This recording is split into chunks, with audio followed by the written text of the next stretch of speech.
We all know that there are many brave men and women out in our world, and some may say that you won't find much tougher than a police officer on a normal day-to-day civilian life.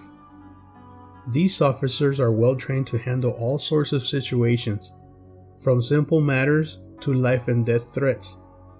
But what about when it comes to the paranormal? How do they react?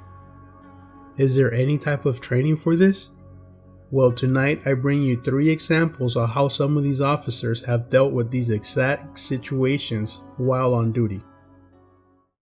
Before we get started, I would love to thank all of our men and women who are currently serving as doctors, nurses, or support staff during this horrible time we are all currently experiencing around the world.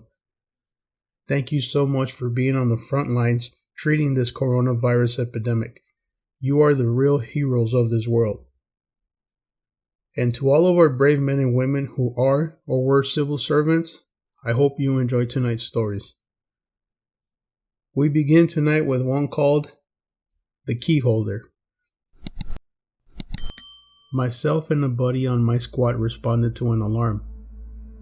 The incident location was an old office-type building that had been converted to doctor's offices. Our dispatch received a motion signal from an upstairs office, and the key holder arrived on scene, and so we go on to secure the building. The stairs were locked behind a door that, of course, the key holder didn't have keys to, so we took the elevator up to the 2nd floor.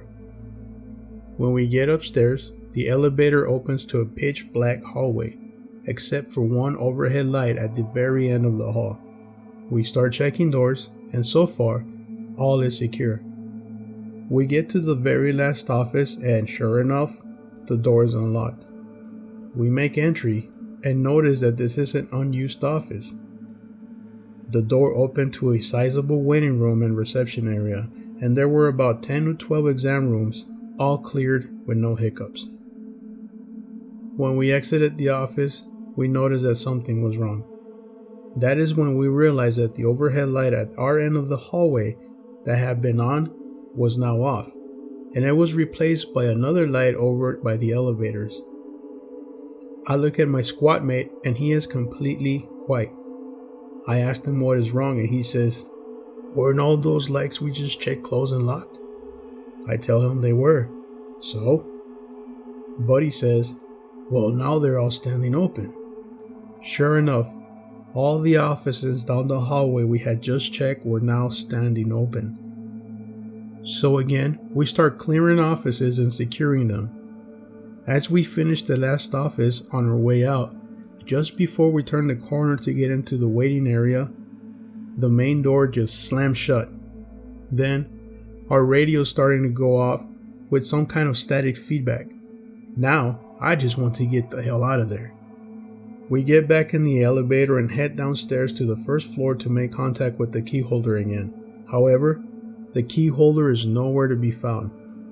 So I contact dispatch and request a callback number from the key holder so I can advise him of what we found. Dispatch stated that the key holder was still en route to us and was advising an ETA of 5 minutes. I advised dispatch that we had already been out with the key holder. Dispatch requested that I give them a call. I call, and she tells me that there is no way we were out with the key holder. She states that the alarm company had only just made contact with one. Eventually, the real key holder arrives on scene, and I ask her about the man that had led us into the building, the first key holder. She asked me to describe them, and so I did.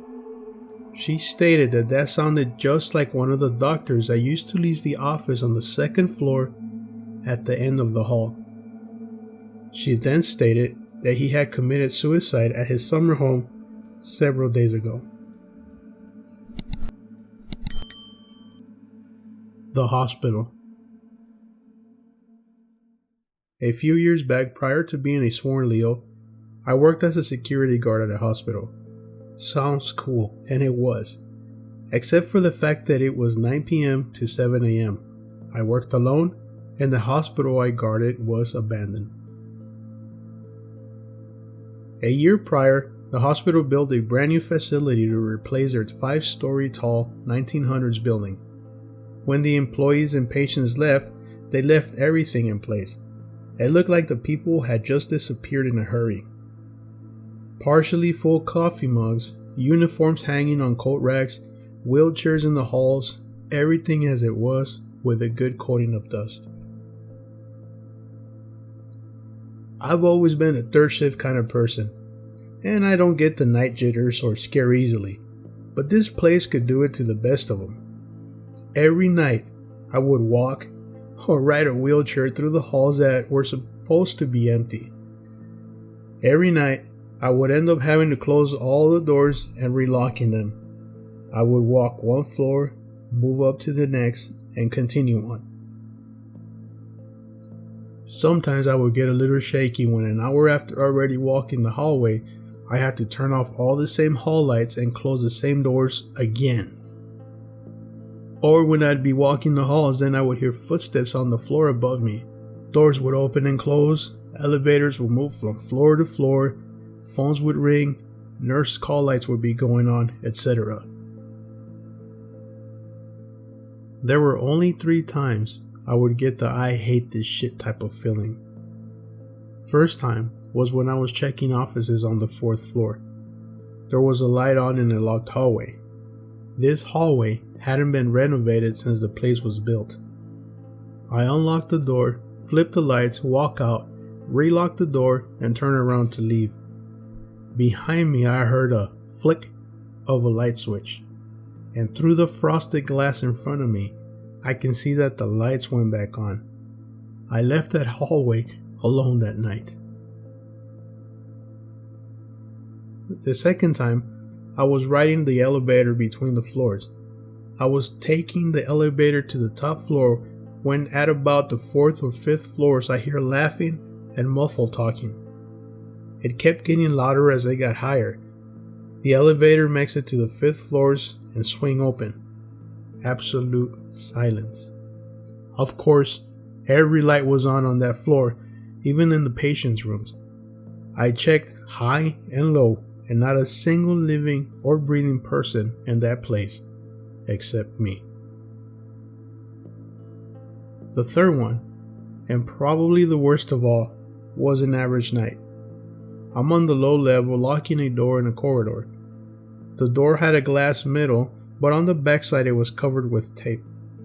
The room it led to was dark and the hallway a few feet behind me was partially lit, so the glass acted like a perfect mirror. Everything was normal. Key in, lock clicks, turning the key. When behind me, I see the full outline of a person walk past me in the hallway, clear as day. Just the full shadow of a person walked past. I froze only for about a second, and then I ran into the hall after the supposed person. Nobody was around, just silence. It was an awesome gig, but after a year, it felt like I should have been an exorcist with all this stuff happening. The other guards that worked on days opposite to mine had the same stuff happen, except they always saw nuns walking into their rooms just outside an old rectory chapel on the 3rd floor. Better nuns than something else, I guess. The university. There's an old mansion called the Saley House in Galveston, and it's part of the university's property that I used to work for as a university cop.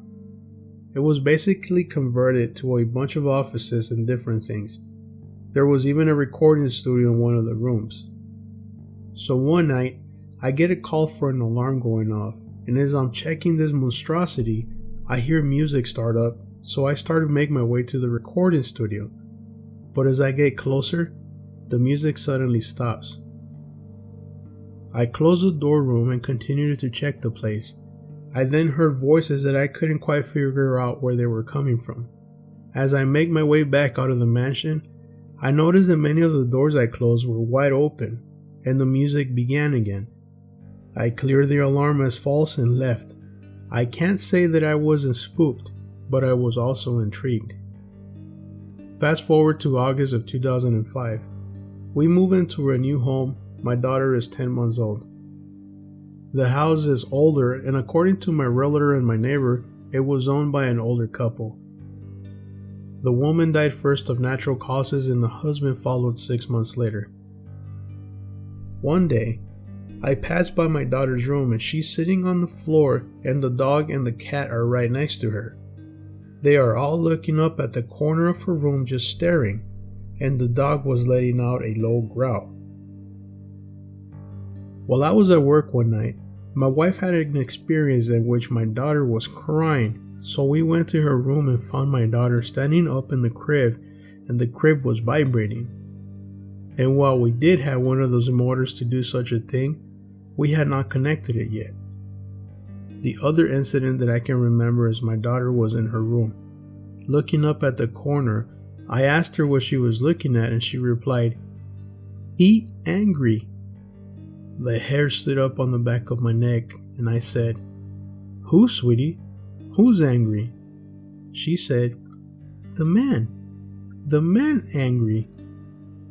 We later learned that the older man who lived here previously fell off a ladder while in my daughter's room, and he slammed his head, which apparently precipitated his death. We had some other weird things happen, like when painting our kitchen cabinets, certain stains that were there would not get covered up no matter how many coats of paint we put over it. Sometimes, I still feel their presence, so to speak, but nothing major has happened since then.